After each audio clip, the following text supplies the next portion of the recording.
ورمړو کې دې میاش کې زه ورغلم د یو چا دعا ته هغه طالب چې امه مخکې کال ستربندي کړو د ثانیې طالب ور دویمې درجې د ورمړو کې غټه مدرسه ده د دې الګ او جنۍ یو بل خو رشتہ دارو چرته ترور زوی لور دغه څه کې سوا دې رشتہ ور ولېګل د دې جنۍ کوړه بار بار ور باندې جرګې وکړي د جنۍ مور راضي د الګ مور بلار راضي صرف د جنۍ بلار نو راضي دل نه ورکو هغه په مالدارو بس چرته ګرځي د مالدار ورته وګورو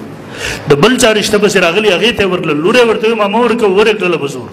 لکه څنګه چې زمونږ د پښتو معاشره ده اول خو به لور نه تبوس نه کو کچرته په یو زمانه کې په یو کور کې هغه لور د پښتو د جهالت د رسمونه مات کی یو بچی دغه رسمونه مات کی هغه وایي دغه جری زمانه ده خوخه هغه جنۍ یو چې دغه الګ زمانه ده خو هغه پلاد لګيږي هغه بچی لور وجني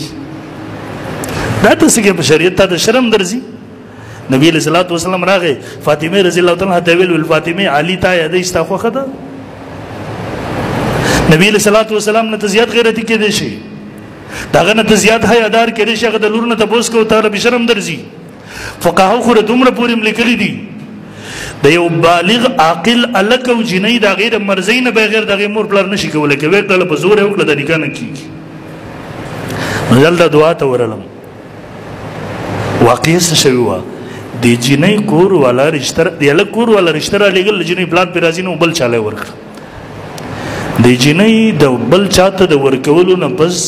زهر وسو خړل خودکشي وکړل هغه الک هغه طالبانو ملګرو باندې وځي دعا ته ورغلو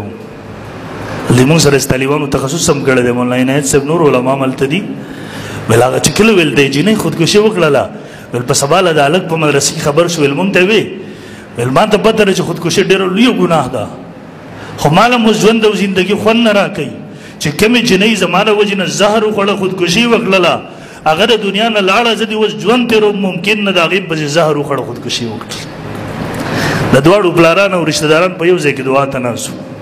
وس د ټول عمر ټول علاقه ور باندې خبر شوله ټول علاقه په دغه بلار باندې لعنت لیږي د 15 منټو شرم چې تا خپل پښتو ځان ته ورکودرولې و شریعت تر واست کړه اوس به الله تم جواب دی اوس به ټول دنیا مخ تم تر رسوا شوې ته بر دې جواب کې اوس نو کم از کم پښتنو دا حیا لري کوي شریعت را مخ کې خپل رسمونه رسته کوي ودونه آسان کوي نکاحونه آسان کوي معاشره کې دا فسادونه داسې زونه ختم کوي رسول الله صلی الله علیه وسلم لونه واده شوی د خپل لونو ته سن دي کړي چرته چاته کمبل ور کړی دي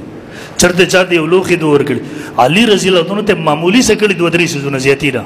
ترې ور کړی چرته یو لوخه موخه دغه سيزونه هغه علما فرمایي د دې وجنه ور کړیو چې علي رضی الله عنه د نبی صلی الله علیه وسلم په پرورش کې هغه د فاطمه رضی الله عنها د خپل لور د پاره نو کړی هغه خپل د ترزوی علي رضی الله پاره